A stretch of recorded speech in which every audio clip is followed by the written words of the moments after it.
Wandering Winder here to continue my look at openings with cards from allies. Today we're going to look at Courier. Gives you money, you discard the top card of your deck, and then you gotta play any action or treasure from your discard pile. Um, yeah, my initial review of this card was not impressed, but yeah, since then I've come up higher on it. So yeah, main thing to look at here, again, obviously, like so many other things, there are more options than just opening the card with a silver to think about. But given how infrequently any two card combination is going to show up, silver is what I'm going to analyze. So yeah, Courier Silver open. How is it for hitting your price points? How is it for getting through your deck? How is it for hitting, well, yeah, where you want to be? So, yeah, so you can hit 5 here um, in a lot of ways. Basically, well, you're just hitting your money. The Courier is very much like a peddler on these turn 3 and 4, except that if you discard an estate, it's kind of like drawing an estate, I guess. But if you play the Courier on turn 4, then you have more selection. It's like a courier. It's like a peddler with a little selection, basically, right? So you're just hitting your money.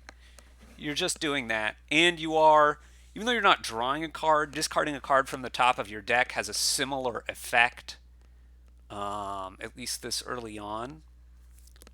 So, like a peddler, you're only going to have, after you play this turn, right? You're only going to have a one card left in your draw pile here. So, what are the numbers? Well, hitting 5 on turn 3 and hitting 5 on turn 4, this is the other important thing about opening Courier, are different when Courier is around. Particularly in the case that your Courier is in your turn 4 hand, as opposed to, your turn 3 hand, or I guess missing the shuffle. If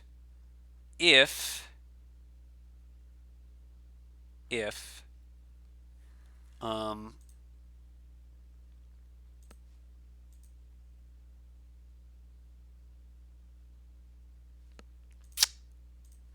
what am I trying to say? What I'm trying to say doesn't start with the word if. I don't know why I'm saying if. Great. I'm not re-recording this. You're 50% chance to hit 5 on turn 3, but most of those cases where you're hitting 5, you're playing the Courier. So your chance to hit 5 on turn 3 without having played the Courier yet is only 17.7%, right? It's about a third of the time. A little more than a third, but about a third of the time that you're going to hit 3 on turn 3, you won't have played the Courier. And then 5/7 of that, you'll be able to play the 5 cost on turn 4 because you'll draw that Courier, and then you'll be able to play it. That's assuming, of course, that the 5 cost that you want is an action or treasure card. So that's not always the case, obviously. And if it's not the case, probably Courier doesn't look as enticing as it otherwise would. But, I mean, we could still look at the scenario, right? So that's overall, opening Courier Silver is going to get you a 12.6% chance to be able to play a 5 cost action or treasure card on turn 4. That's a little more than 1 in 8, which is by no means likely, but also a lot better than you normally get. It's not a trivial, it's not 1% or something. It's 1 game in 8. And that's pretty decent, particularly because the quote unquote fail case where you're not doing that tends to also be pretty good. So, you're 50% to hit 5 on turn 3. You're a little more than that, 58.5% to hit 5 on turn 4, those probabilities are not independent of each other, of course. So your overall chance to hit 5 at least once on turns 3 and 4 is 93.4%, which is a couple percentage better than silver, and it's like 1.5% better than silver peddler as well. You also have a 15.15% chance of hitting 5 twice on turns 3 and 4. That's ignoring that your chance might go up, right, if the 5 you get on turn 3 is better than silver, and you have a chance to play it on turn 4. But just assuming that the best thing you can play off your Courier on turn 4 is just the silver again if it's there, or a copper if the silver's not there, you have a 15.15% chance to hit 5 twice, which is only a couple tenths better. It's only a couple tenths better than silver, but it's significantly better, right? It's closer to twice as good as the chance you get from silver peddler, and you're getting through the same amount of your deck, more like silver peddler.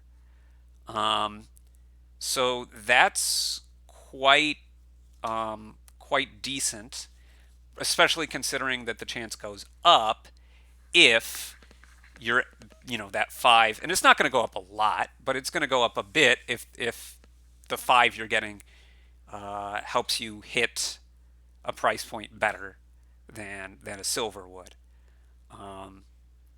In that case, we're looking at somewhere in the 20 something percent range, depending on the card. So yeah, that's a reasonable, if not fantastic, opening. We also might care about hitting 6. So if we care about hitting 6, yeah, similar deal. We are 18.9% to hit 6 on turn 3. Playing a 6 on turn 4 can only happen if you have the exact turn 3 hand of silver and 4 coppers, and then draw the Courier on turn 4. Turn 3 hand of silver and 4 coppers, draw the Courier on turn 4. So overall, that's only like a 3.2% chance to be able to play a 6 cost on turn 4. That's not a very high percent at all, of course. So I wouldn't count on that at all. I mean, I wouldn't count on being able to play the 5 at all, but it's a very low consideration in terms of the 6 cost. But just in terms of hitting 6 at all, so you're 18.9 to do it on turn 3%. You're 30.3% to do it on turn 4. But that's assuming that your turn 4, you didn't buy anything that was worth anything. If instead you're willing to buy on turn 3 a silver if you hit 3, or a Courier if you hit 4, that increases your chances significantly. So instead of having a 49.2% overall chance, you go up to a 60.6 overall percent chance, right? You're getting over 10% just on turn 4 if you haven't seen the Courier yet, and you buy silver or Courier on turn 3 to juice those chances to hit 6 on turn 4. So if you don't do anything out of your way at all, you're almost 50%.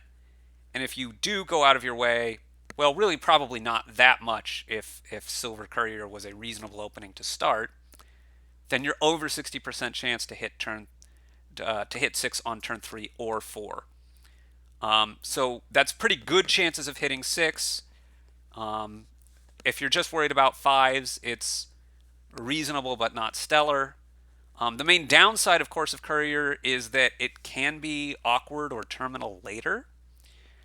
So unlike a peddler, you need to be able to have something in the discard to play with this, which is not necessarily going to be reliable in all of your decks later on.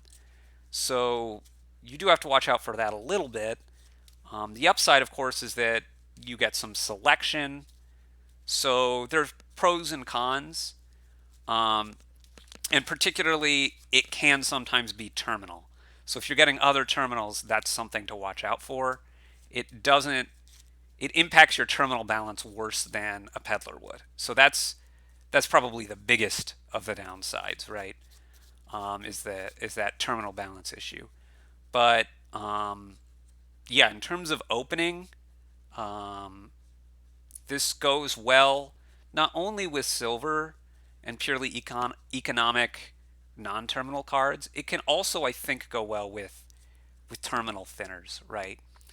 If I am opening with something like an ambassador, then it's not really going to matter if the courier collides with the ambassador. I'm just going to play the ambassador anyway. And then if they don't collide, I have the chance of turn 4, right? I have a chance. It's not a huge chance, but I have a chance of playing the thinner on turn 3 and then couriering into playing it again on turn 4. So this would come up with steward or ambassador or chapel, right? There aren't that many good thinners that cost 3 or less, so you can open it with courier. But when they are there, I think that's a reasonable opening as well. So something to keep in mind. I think that covers it for all that I wanted to talk about with Courier in the opening, though. So thanks for watching, everyone. We'll catch you again soon.